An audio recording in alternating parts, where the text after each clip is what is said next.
Werewolf the Podcast, welcome to episode 157. We've been away in Berlin, so we're back now and we're going to carry on with the story of the Professor, Will, Fen, devils and gods and vampires and stuff. So hopefully you've listened to all the previous episodes in the series.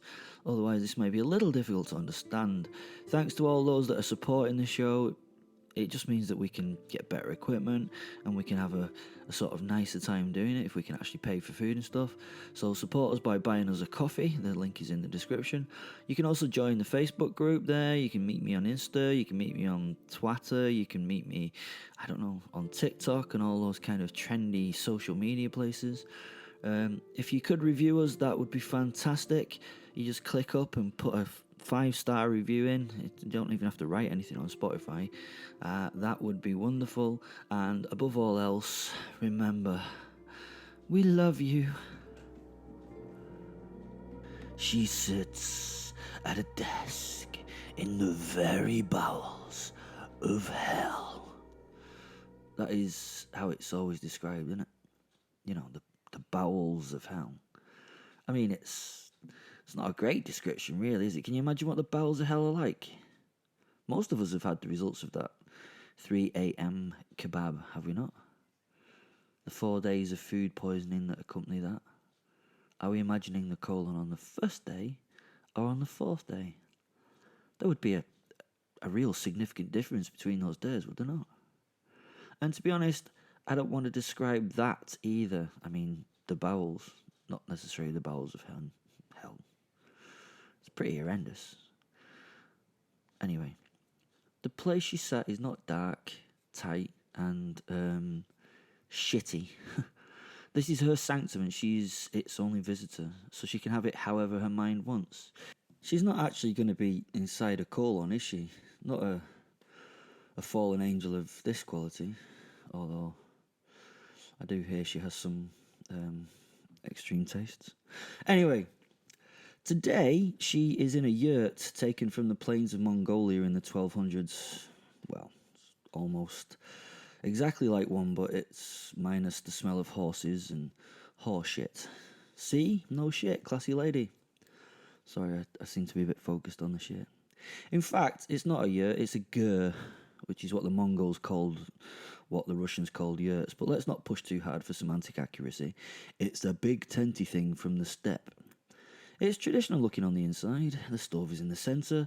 There is a male half and a female half of the yurt, gur. I don't think the Mongols had issues with gender identification, judging by this place. Having said that, you know that it's all traditional stuff. There are things like proper lights. Probably not electric lights, but like magic ones that look electric and stuff. I know it's weird. This yurt, erg, is at the 10th level of hell.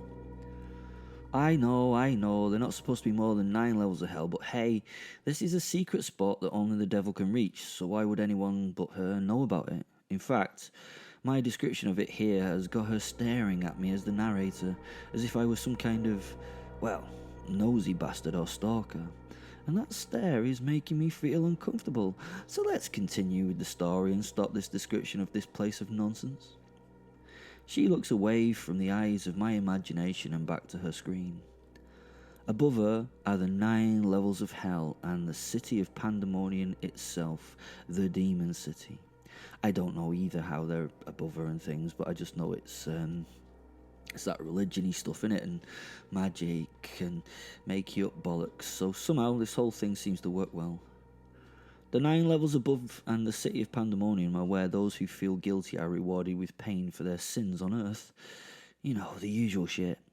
If you feel bad about your actions, you'll end up here. Funnily enough, if you feel good about the things that you did that were horrible, then you don't tend to end up here. Hence the lack of some real bastards from hell through history who genuinely did not feel guilty about the things they did. Let's look for someone proper evil. Is there anyone proper evil?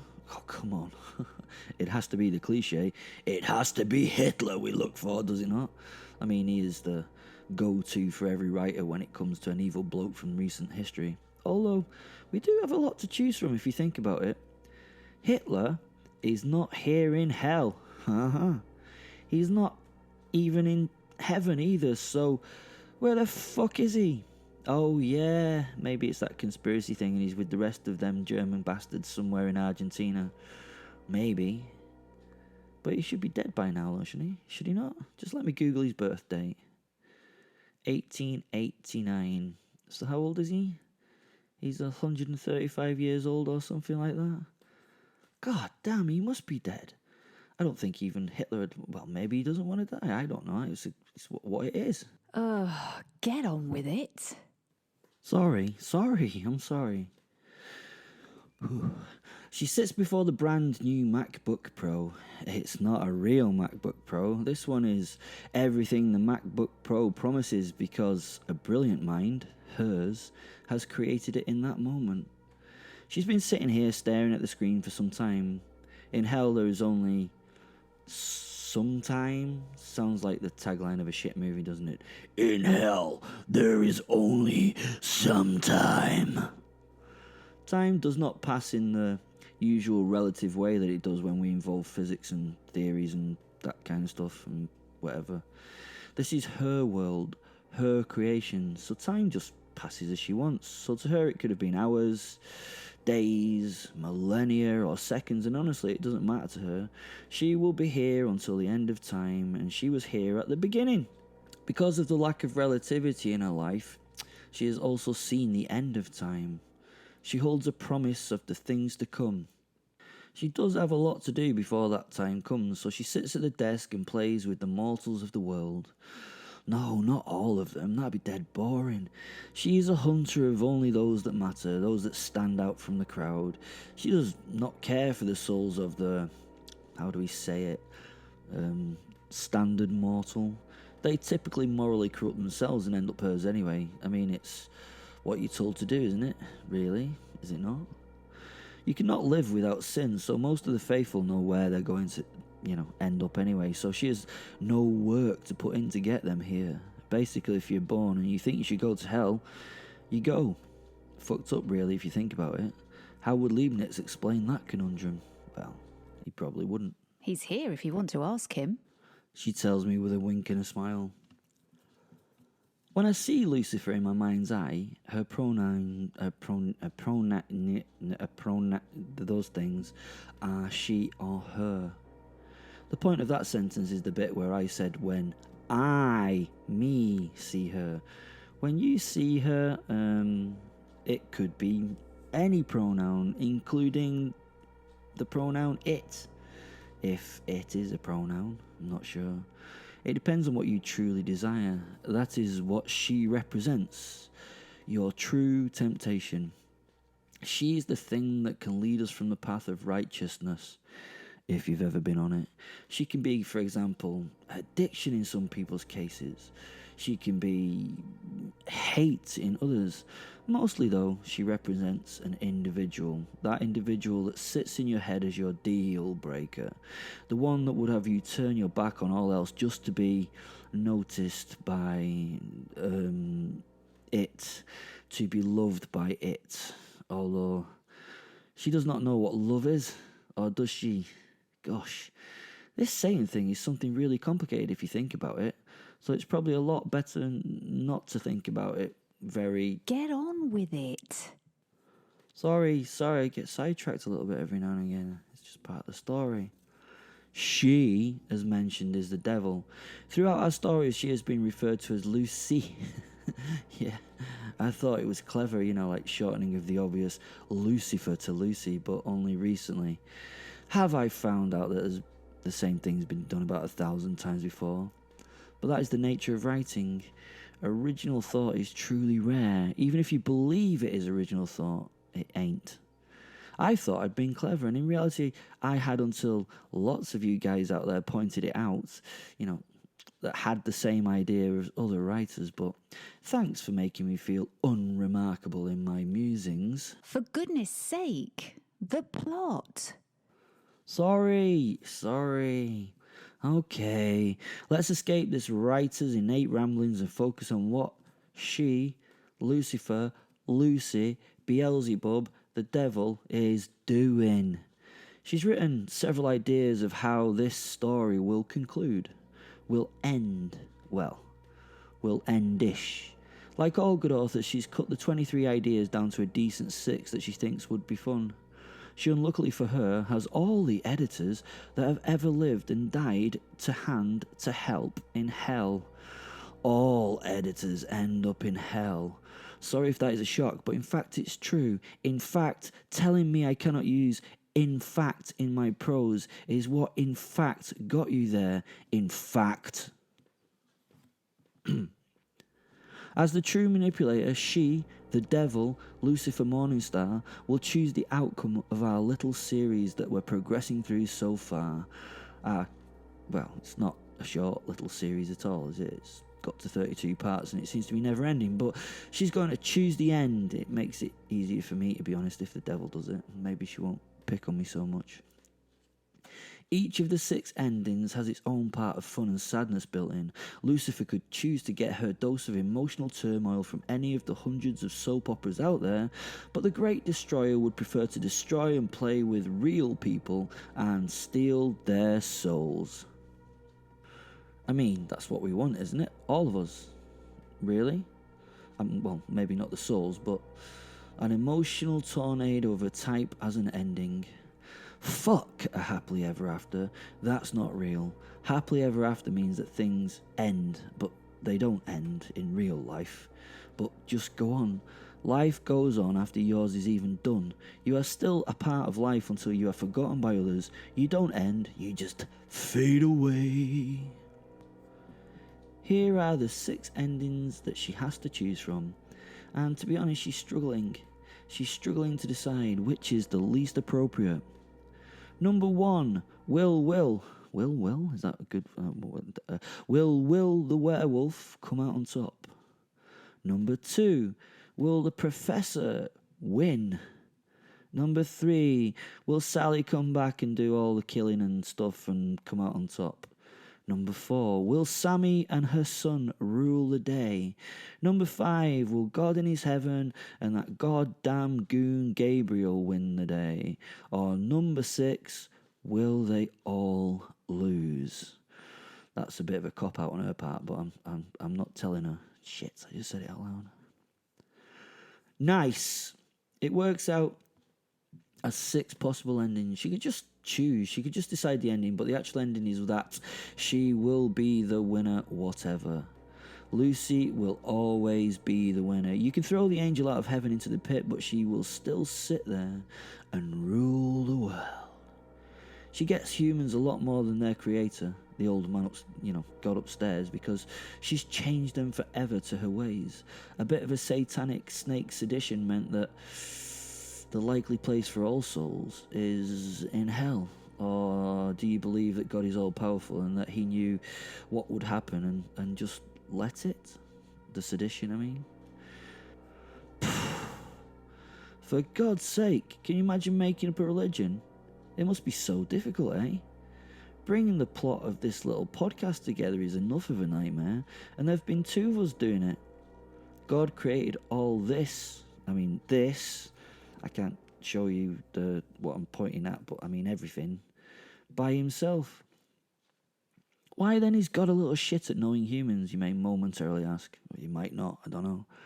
Well, God cares too much about these little human things. He looks after them, all in his own way. You might think that is bullshit because shit things happen to nice people and other quaint sayings along those lines, but good and evil have to exist in the world for you to be able to use the freedom of choice that he's given you. Yeah, I know, some great philosopher said that, and it's probably true, or probably not, or probably who cares. What would be the point in deciding your path if there was only one path to follow? You have to choose to be a good person or a naughty person. In order to choose to be a good person, life has to show you the shit of the world, and you and others need to suffer at times. Life is not fair. And her and his definitions of what that simple statement means are very different. And when I say her and his, I mean Lucifer and God's. According to God, Life is not fair, so everyone can see the best and the worst of life and choose to be good or evil.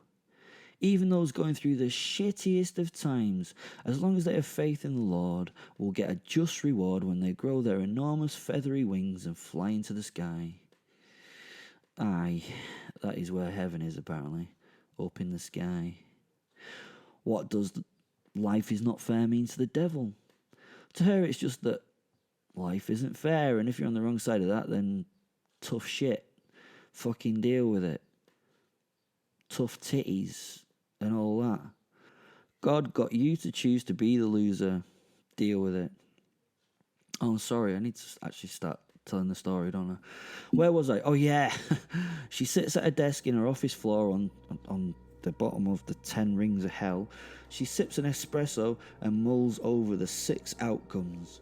And is getting super irritated with you getting to the point.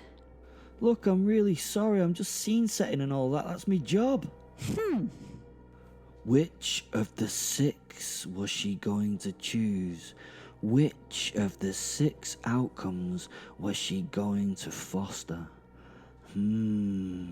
All of them would be fun. A sparkle of an idea lights up in her devilish mind, and a 6-sided die made from the femur of a 14th century leper lands before her on the table. What? Why a leper? Yeesh. Sorry, I have no idea why it's had that level of detail to the die's description, but that is what the die is made from. I mean, you're the devil. It couldn't just be a piece of cheap, crappy plastic, could it? There would be no sort of ominous evil in the fact that it was taken out of your Monopoly box, would it? I suppose. She smiles as she lifts the said die and places it on the most luscious pair of red-painted lips that have ever touched a leper's thigh. She gives the 6-sided dice a little smoochy kiss and lets it roll. What? No. Yeah, I was going too far, sorry. Strike the 2 last sentences from the public record, please. Better? The die spins for an inordinate amount of time, eventually spinning for far too long on one little corner of the cube. Physics, schmizics. God, that was crap. Physics, schmizics. Anyway. Then it falls and settles. Ah, of course. Why not? She says out loud as the number comes up to be shown. It is, of course, 7. Will. The lull in the battle as the giant blood god's bodyguards had been killed by demon soldiers, hellfire, and, of course, the kittens of doom. Yeah, you heard that right. Killed by the kittens of doom. I promise the last episode is worth listening to. The kittens of doom were particularly great, cute, deadly. Yeah, well, this lull meant that I could run in my wolf form to where Bosworth and the professor were stood. There was much discussion going on between them, and it genuinely seemed that they were laying plans about the upcoming battle with the gods. Well, that's what I thought as I arrived, but it turns out that they weren't talking plans for the forthcoming fight, but seemed to be discussing the latest cricket results for something called the Ashes, and the fact that some bowler was called Holding and some batter was called Balls. I suppose it's a joke for those writers amongst you, or those that are semantic professionals. Write down the following sentence and punctuate it. Are you ready? Have you got a pen, piece of paper, computer?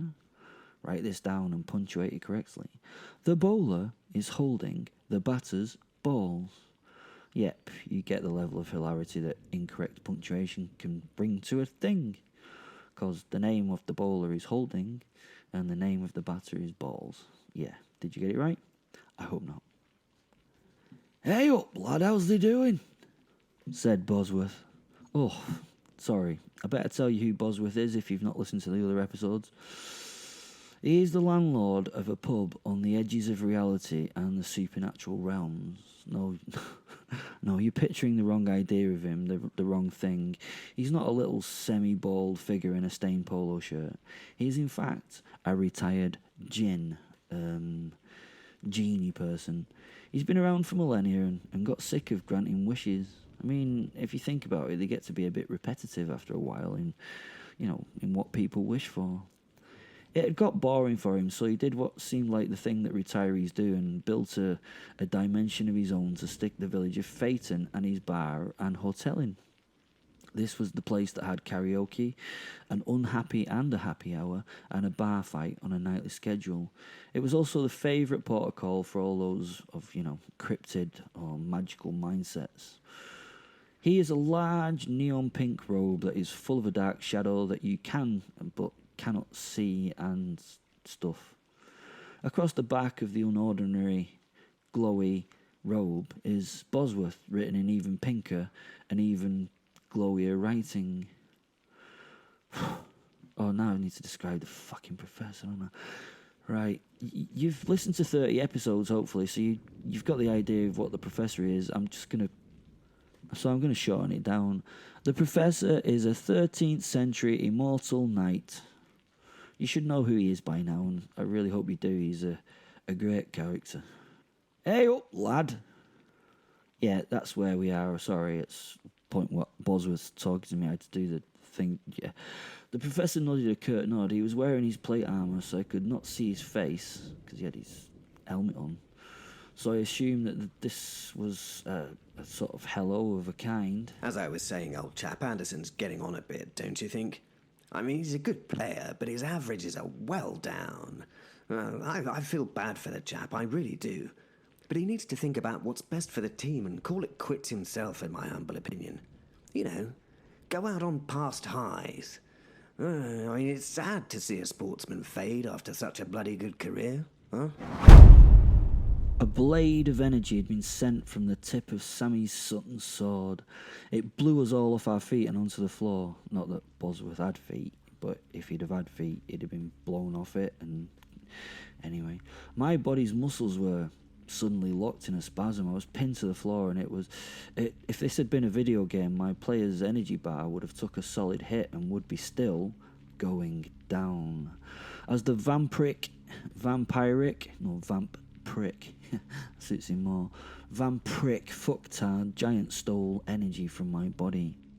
My wolf face was pinned to the floor, but I could see the big fuck and the fact that he was absorbing our essence and growing in size. He was feeding on us, and he was getting stronger. Well, this is not bloody cricket, said the poor prone professor, lying on his back in a star shape, looking at the now wrath-filled sky.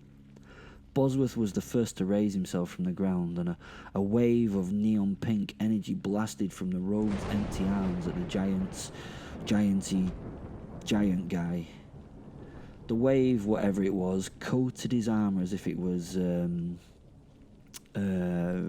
pink glowy wallpaper paste.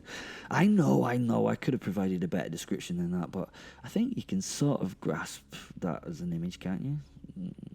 The pink, slimy splurge solidified, and the magical draining of our vital life juice stopped. At this key moment, Fen came into mind. He had a plan that I could easily understand and undertake. Right, lad, let's fuck him up, Will. So I charged. The professor was now in close combat with Sammy. The clash of metal on metal rang out over the howling of the winds around us. As I ran at full pace, I changed from a wolf form into a werewolf form. I loved this body. It was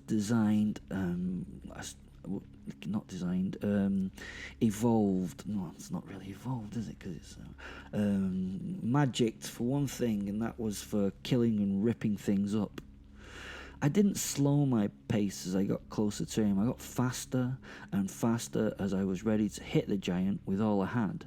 With 10 feet to go, I leapt. Paws, feet, and claws and teeth are ready to strike his torso and start to shred armour and flesh before he could respond. My jaws were going to take him at the throat. I was going to down my enemy and then dismember him in front of his mother. I would really enjoy this. I would really enjoy it a lot. As I struck the god's chest, the pink coating shattered like glass. No, it really wasn't like glass, was it? It was more like Do you know when you bite like a toffee apple and it's got that crisp outer coating? Yeah, like a sweet candy coating. Oh, you do know what I mean. A coating that contains a luscious fruity centre in both cases. By the magic worked by the genie, or by the fact that it was really shit, the chest plate of his armour shattered with the strike as well. I landed all 4 of my limbs squarely on his sternum, and with my momentum he lost his footing and slid on his back with me standing on him like some, I don't know, shit golden surfboard through the turf. His mass broke the ground as he slid. My claws buried themselves in his revealed flesh as he slid. My teeth enveloped his helmet as he slid, and by the time he came to a stop, his chest was now open to the sky. Bits flew from it as I dug my way from his front through to his back. A childlike scream left the helmet that I held in my jaws. The noise was really disconcerting. A thing like this should not make that kind of noise. The giant stopped moving. It was dead. Undead, deaded, killed, slain, or whatever the undead are when they've been murdered. I don't know. A scream shattered the air. Sammy had seen her child fall and for a moment had dropped her guard through the lack of concentration. Simon took his opportunity and swiped his sword across the back of her legs, hamstringing her. She fell to her knees, still reaching and screaming for her son. She did nothing to stop Simon from thrusting his sword point down between the gap between a gorget of her neck and the chest armour until the hilt stopped the insertion with the blade at full depth in her body. Her eyes held no notice or recognition of the fact that she had just been probably cut and killed. Tears were there as she cried and stared at the shredded red mess that was her son. I let her see me start to literally enjoy wolfing down the offal of my victim.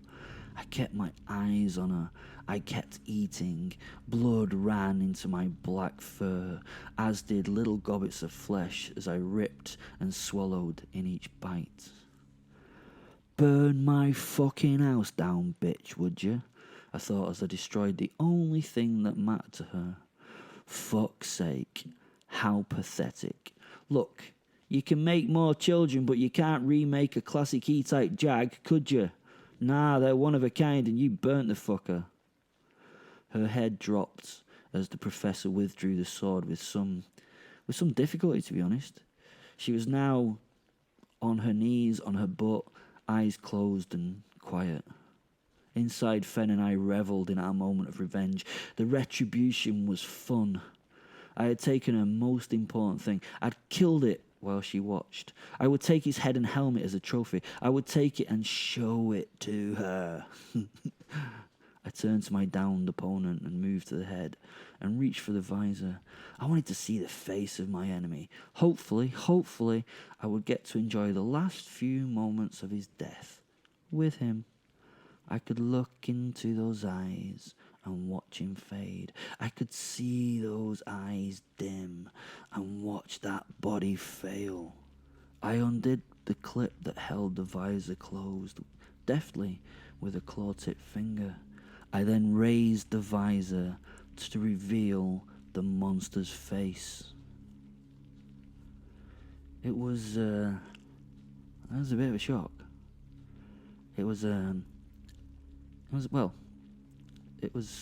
the face of a young child.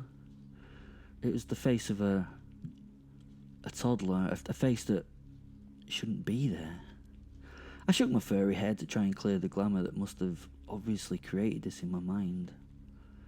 The giant kid was still alive.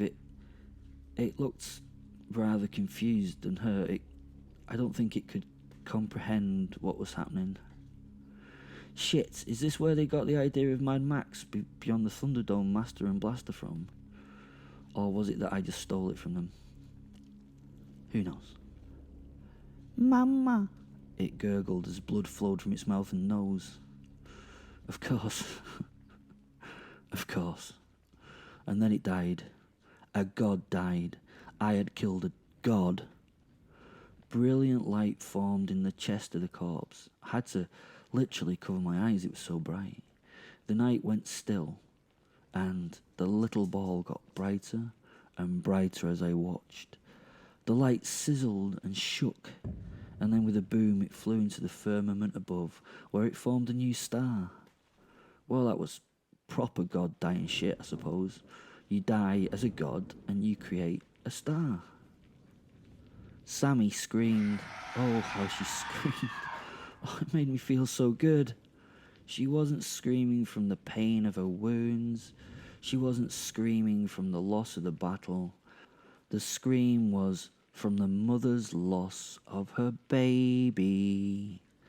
Oh, how the hair stood on the back of my neck. Oh, how I enjoyed the pain that she felt. Fucking bitch. You will live on. You will be back, my son. A star for now. We will be back. The dead giant was strangely still now. I know it's dead, so it should be still, but it had had so much life and so much energy, and it was just now an empty husk. I kicked it just to make sure and did it in front of Sammy, so she cried out again. You know, I like that. The fact that I could hurt her so easily. So because I'm a bit of a dick, I kicked it again a few times just for shits and giggles. At this point, the professor stood by me looking down on the now complex mess that had been created. He seemed not to be worried about Sammy anymore.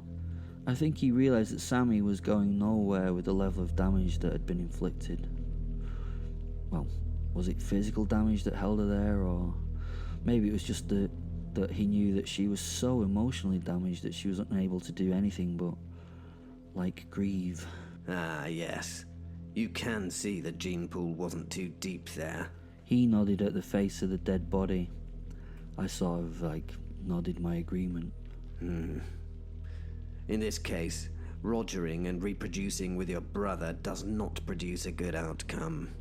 I smiled. He wasn't kidding. He certainly wasn't. I looked at Sammy's now pathetic figure. This was my time to have fun with her now. This was the time to be cruel and sadistic. This was the time to torture and to hurt, to ruin and commit my rage on her. This would be fun.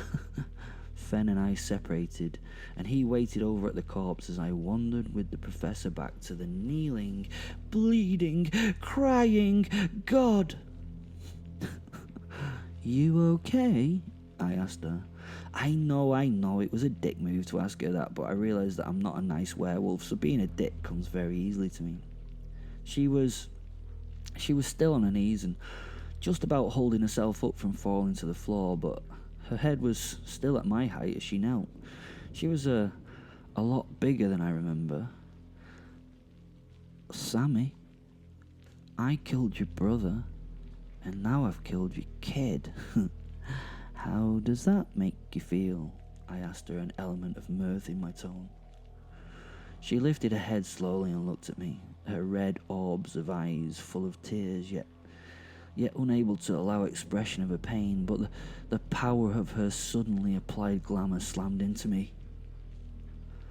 For a moment, I thought, but I reached towards the professor's dagger at his belt, an image in my head of sinking it into my own throat. It was the only thing to do. I fought it. Whoa there, old chap! Shouted the professor, slapping at my reaching hand as he kicked Sammy, breaking her control. Remember, the vampire's got a temper. He sort of sing-songed at me, which was really weird, but then I realised that he was trying to sort of distract me from the glamour. I shook my head and brought myself back to the moment and back into control, but now I was really pissed off at the moment of lack of control, and I just had to do something about it. I reached for that tear-stained, beautiful face, cupping the chin of her to make them look into my eyes. Where and what did you do with Sally? I asked her nicely. She looked back at me but was silent, and she obviously had confusion on her face. I grabbed her now by the throat, a little roughly, and the woman's gasp of shock was a little distracting in a weirdly sexual way. More glamour? I asked her again. Where and what did you do with Sally? I said, shaking her. I don't understand the question. Sammy told me. Bosworth now floated up to join our little group. You did something with Sally and Malcolm. You'd done something with them. You sent me a package.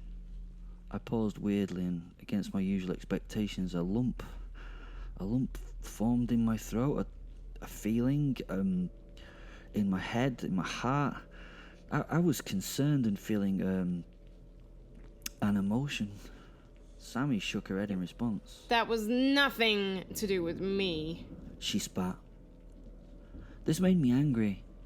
She'd fucking killed him. She'd killed the progeny in Sally's belly, and then fucking skinned them, and then she'd sent those pelts, those little things to me, and I tried to get more control of myself. I really did, but the energy built inside me and I lost it a little. I slapped her across the face with everything I had. She collapsed to the floor in a pile. I literally had to shake my hand out. It stung with so much pain. God. That was an unexpected result. Hitting Sammy had been like striking solid steel. On the ground, she laughed. I did not do anything to Sally. I quite like her. I did not send you a package. It's not my style to send a package. If I had killed them, I would have, ripped Sally apart in front of you to get your reaction.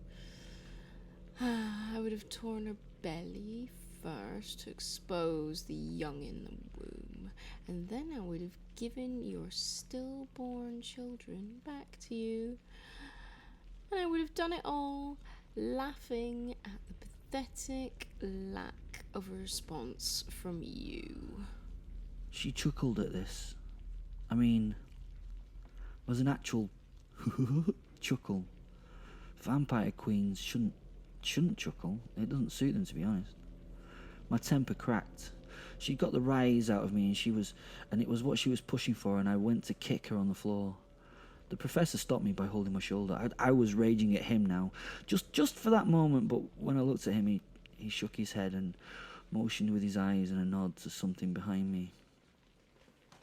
I turned. Of course it was her. Of course she was. It was Lucifer. The beautiful, beastly bitch was standing smiling and giving us a little wave. Fuck! Have you thought that it may have been her? Sammy laughed, lying in her prone position. Have you noticed that she seems to be taking a great deal of interest in what is happening?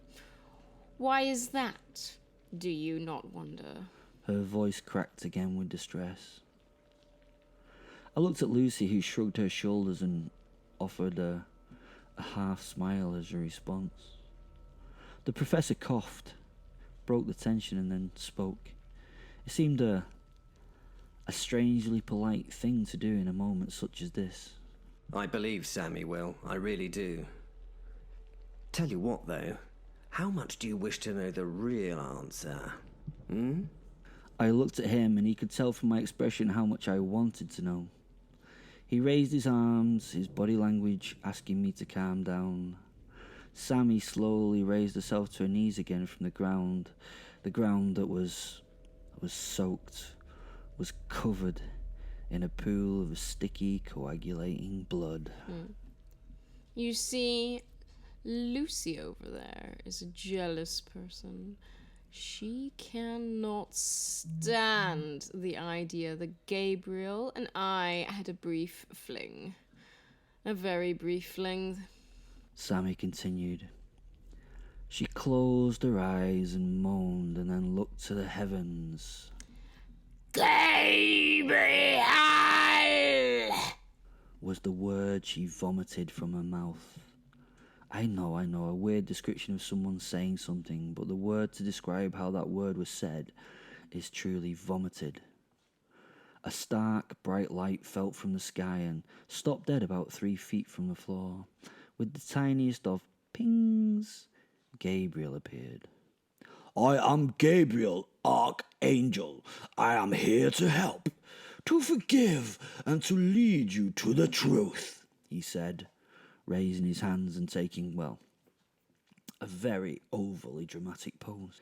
I think it took a while for him to register all the things that had happened around him. Well, not happened around him, but had happened, I suppose, in that moment. His dramatic pose was held as his eyes flashed from individual to individual present, and the mess, and the destruction.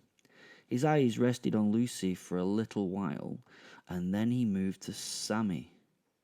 Oh shit, was his very unangelic comment. His dramatic pose turned from total drama school moment to an embarrassed toddler flop in an instant.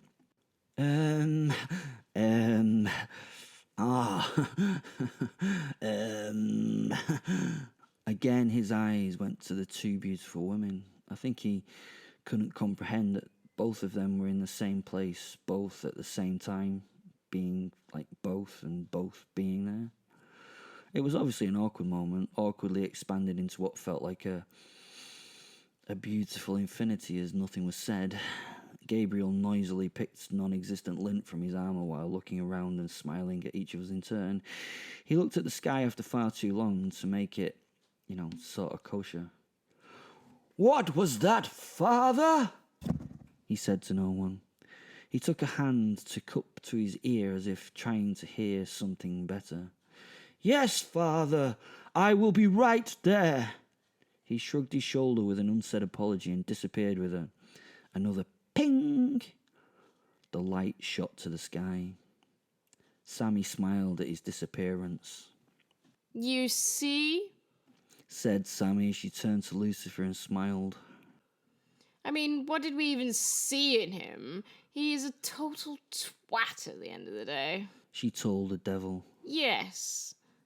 I like the word twat. The devil nodded her agreement, and the two women seemed to have, like a shared moment before the feeling of intense hate fell back between them again. Tell me, Will, do you really want to know the truth, beyond any shadow of a doubt? The professor asked me. I thought about it. I need to know, I replied. The professor turned to Bosworth. I think this is an appropriate juncture to call upon those wishes you promised me, old boy, he said to the pink robe. What wishes are them, then? The robe answered. Ah, you tricky old genies, huh? Laughed the professor. You know I got you that sweet deal for transdimensional ashtrays and rubbish bins, did I not? They're utterly brilliant. You never have to empty them because the contents are dumped on another plane. Come on, Bosworth, old chap, don't try that one on me, said Simon. Hey, lad, it's part of me job to be a tricky trickster, ain't it? Be too easy if I just went, yeah, wouldn't it? But okay, then. Then may I please have the wishes as previously agreed? I'm sure there was some form of verbal contract there. Must have been. The professor asked.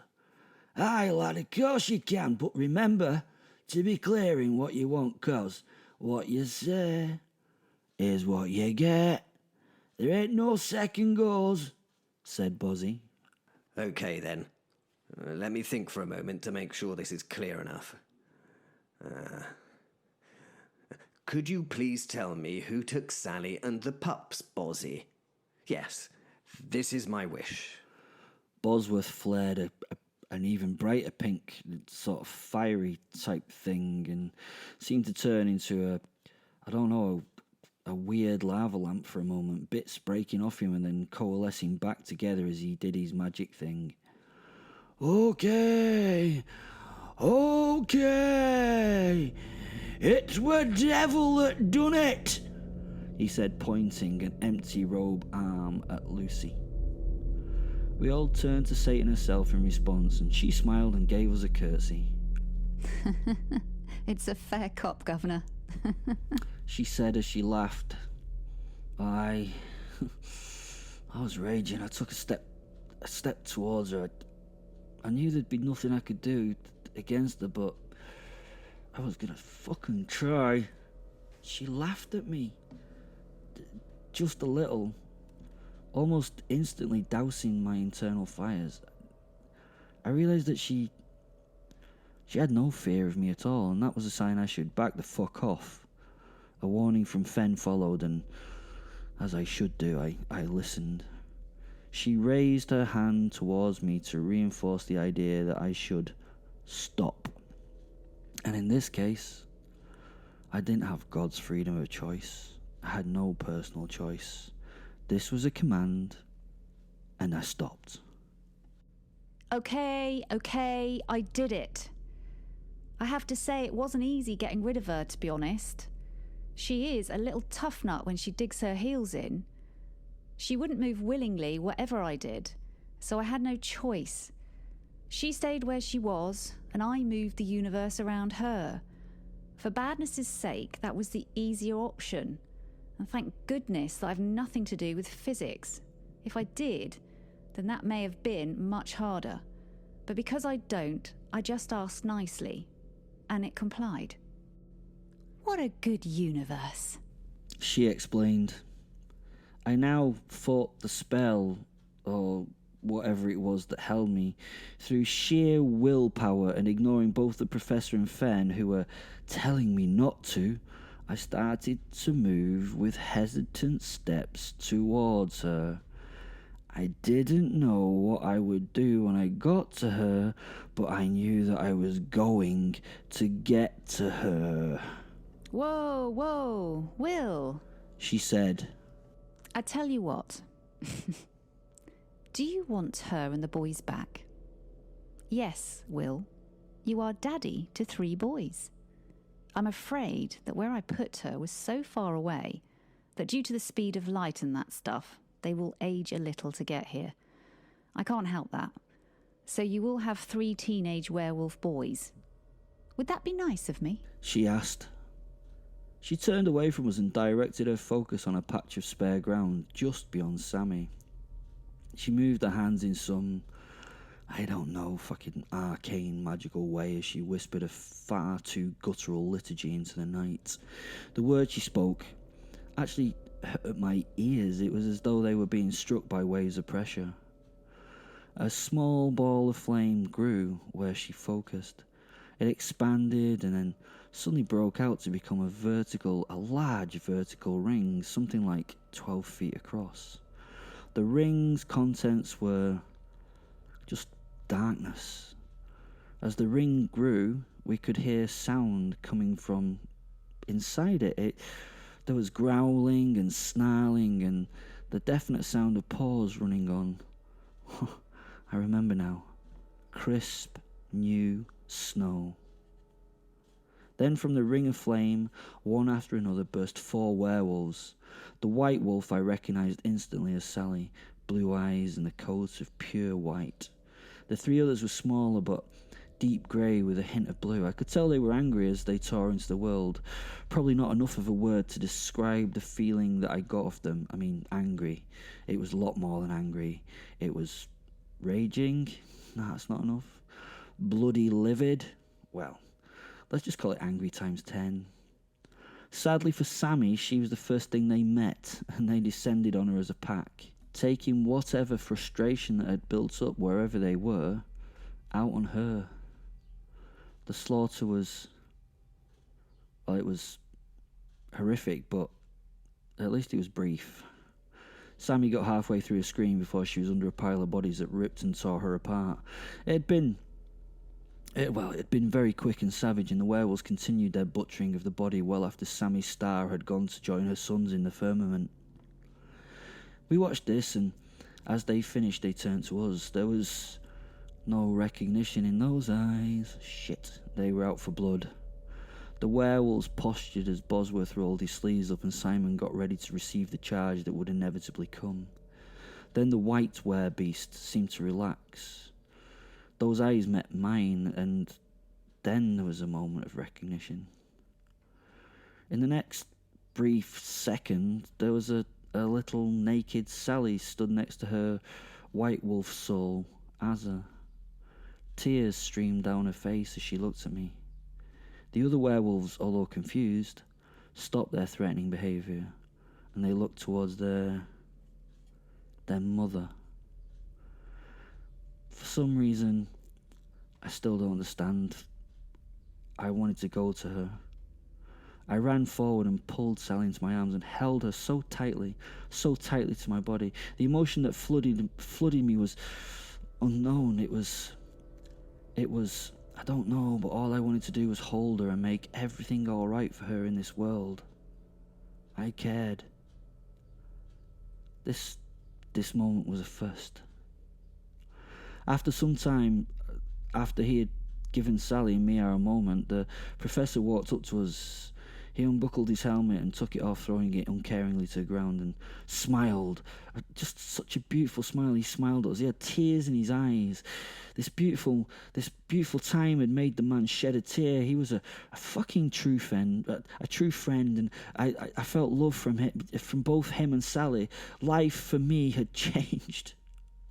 The professor came to me and hugged Sally. I've heard so much about you, milady, and I can see that Will did not lie. As the very image of Aphrodite herself, you are beauty personified. Simon de Montfort, 6th Earl of Leicester, and I am utterly at your service, ma'am. He turned to me and then stuck out a hand to shake. A fucking handshake. I grabbed that hand and pulled him into a bear hug. It felt right. His mouth was right next to my ear, my mouth next to his. Oh dear. What a moment this is.